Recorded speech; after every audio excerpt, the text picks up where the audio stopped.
Anher liamin lấy tu nu ni chu ahung theng san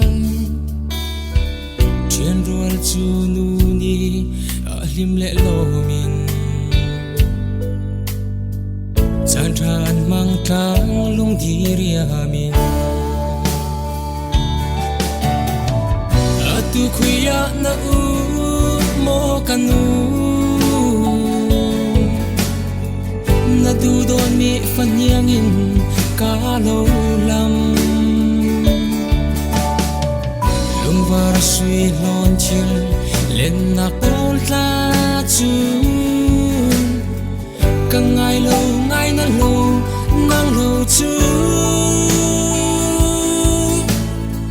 fan nhang kol rang a sui lo ko na si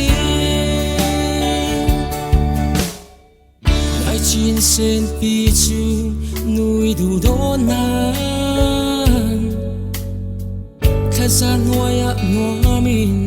an leng tlang kamu sana nangayin tuara har na du don nak halin kalo lam atu khuya na u mo kanu na du don mi fan nhang in ka lo lam lung var sui lon chil len na kol tla chu ka ngai na lo nang lo chu fan nhang kol rang a sui lo ko na si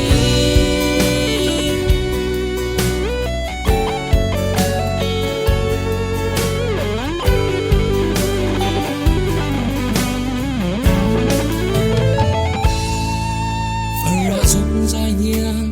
ni su man lo lâu thấy lâu mi phim nạc thôn in thua du don nak chu iliam santa mo zan mang tala rakir sal ramo atu khuya na u mo kanu na du don mi fan nhang in ka lo lam var sui lon chil len na kol tla chu ka ngai na lo nang lo chu fan nhang ko rang na sui lu ku na si